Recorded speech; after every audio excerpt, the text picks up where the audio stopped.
Today I don't feel like doing anything. Hola, hola, què tal, companys i companyes?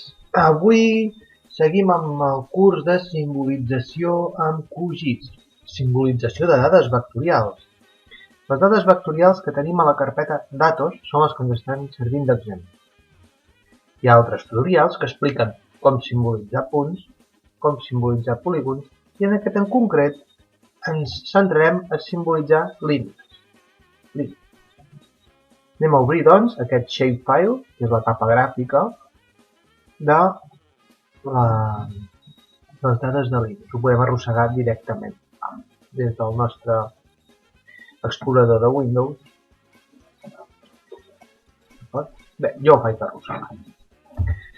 Molt bé, doncs aquí tenim una capa de línies, una capa vectorial de línies, i a veure com les podem simbolitzar, aquestes línies de diferent manera. Per defecte ens ha sortit una simbolització, que és aquest color, a mi m'ha sortit aquest color entre blau-verd, a vosaltres us pot haver sortit qualsevol altre color.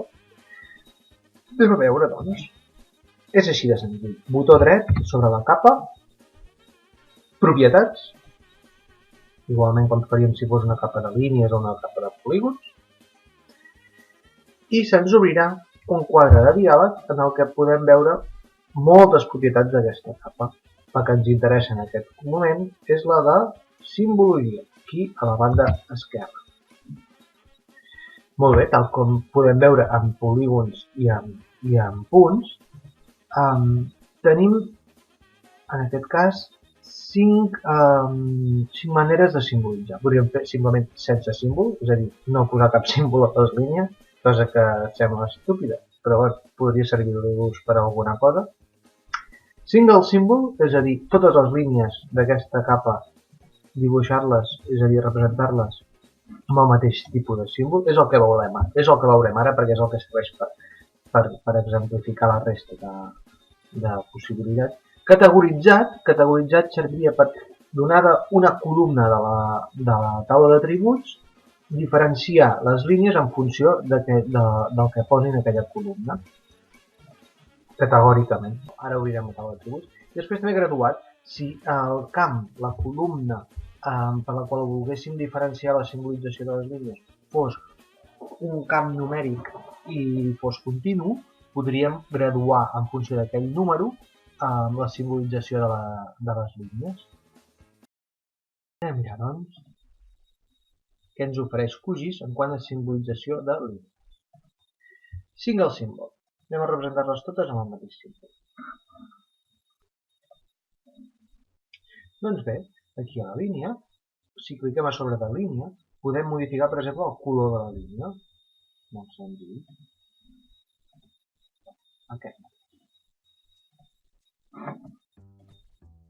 Ara tenim les línies d'aquest color rosa. També podem aplicar una transparència a la capa de les línies. En aquest cas no ho diu. També podem escollir el gruix de les línies.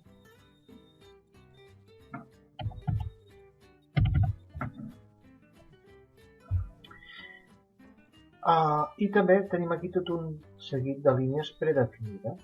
Tipus de línies que ens poden servir, si nosaltres estiguéssim simbolitzant vies de tren, podríem fer servir aquest símbol. Evidentment, com us he dit abans, si tinguéssim una categoria que fos vies de tren, doncs podríem anar a categoritzar la categoria concreta com a via de trens. Si tinguéssim autopistes, doncs autopistes. Jo de moment us ensenyo en aquest tutorial totes les possibilitats que té el single symbol. Aleshores, per fer modificacions senzilles, les podem fer des d'aquí, des de línia. Però si volem fer modificacions volem tonejar més la línia encara, ho podem fer des d'aquí, des de línia simple. No només podem fer l'amplada del traç, que també, el desplaçament, que seria respecte al lloc on hauria d'estar aquella línia, com ho desplacem, si amunt o avall, o a la dreta o a l'esquerra. Això no té gaire utilitat, la veritat, al meu entendre. Si volem que sigui una línia sòlida, una línia amb guions, una línia... Aquesta sí que pot servir per fronteres, per límits administratius, aquesta diferenciació. la unió entre vèrtexs, el cap d'estil al final, quan arribem al final de línia, com volem que sigui. Veieu que hi ha moltes opcions. De fet, si apreteu aquí a més, podeu afegir diferents opcions més. D'acord? Ara l'he tret, ara l'he posat. La poso, ara l'he. Ja tenim això de moment. És probable que vosaltres pugueu fer fletxes o generar els vostres propis símbols. Des d'aquí, des del símbol layer type, podeu triar, per exemple, un tipus fletxa i escollir com voleu que sigui la fletxa. Pot ser que vulgueu de aquí seguir. També pot ser que vulgueu generar la vostra pròpia geometria, el vostre propi tipus de línia. Faríeu des d'aquí. Potser el de tipus fletxa és el que més fareu servir, aleshores anem a aprofundir-hi una miqueta. Veieu? Aquí dalt.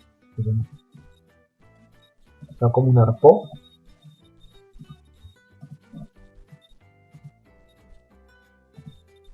I moltes opcions aquí.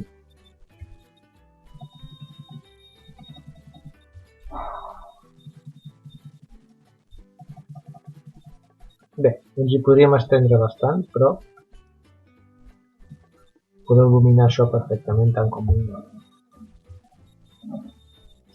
Després hi ha una opció que és el marker line, en el qual que podem definir nosaltres mateixos diverses propietats d'aquesta línia, no? Per exemple, si volem fer diferenciar amb punts, en comptes d'una línia contínua, que siguin punts com per fer un caminet, o possible que si algun dia heu de fer un camí o vulgueu fer servir aquesta eina, el marker line. Evidentment el marcador el podeu modificar, el podeu triar, el podeu fer el que vosaltres us foti, la veritat.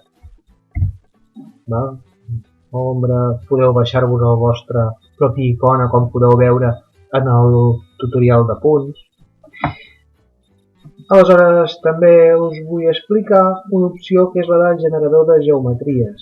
Anem a fer primer una línia simple, anem a determinar que tenim una línia simple. Aquí.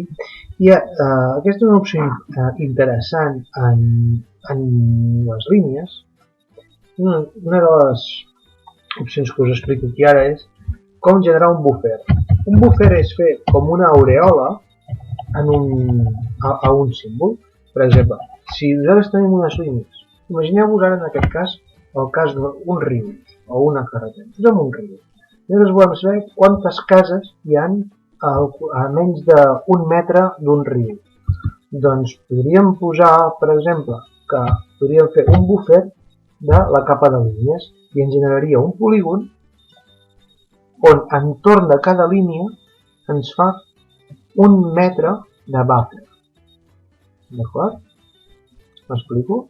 Això és útil perquè pot ser que hagis de comptar, per exemple, quants arbres estan a dintre d'aquest polígon generat a partir de les línies. M'explico?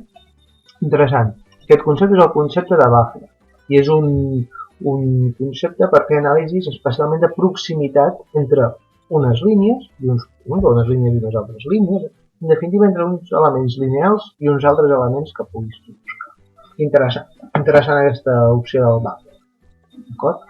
Us recordo que ho he fet, en aquest cas així visualment, des de simbologia, generador de geometries i amb aquest codi Python, que no teniu per què saber-ho, de moment, però així es pot arribar a fer un buffer de geometries. Que sapigueu que existeix la possibilitat. Per acabar aquesta petita sèrie de simbolització, anem a mirar, per exemple, els categòrics, com categoritzar un fitxer de línies. Anem a categoritzar per l'única columna que tenim, per la columna cas. Si volguéssim donar un símbol diferent a cada tipus d'element que tinguéssim a la columna cas, podríem aquí columna cas, classifica, i per cada tipus de línia que trobem ens dona un color diferent. Com ho veieu, això ve d'aquí. Siguem a Attribute Tables, veiem que cada línia De les 8.295 línies que hi ha unes que són d'un tipus. Hi ha unes que són d'un altre tipus. Doncs el simbolitza cada una d'elles, cada tipus diferent, amb el seu color respectiu. Per exemple, les de vegetació les volguéssim posar totes verdes, simplement aquí enviem un color verd.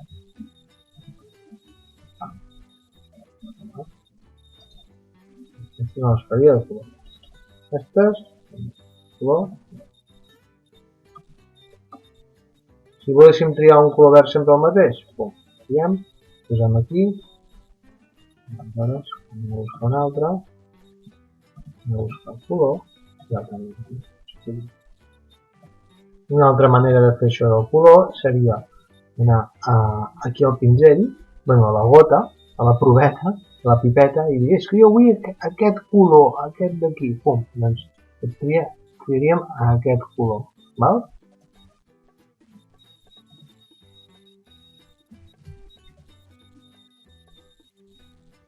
Molt bé, fins aquí la simbolització de línies. Espero que haguem après una miqueta com simbolitzar línies.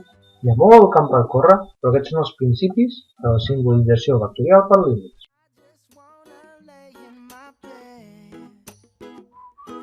Don't feel like picking up my phone, so leave a message at the tone. 'Cause today I swear I'm not doing anything.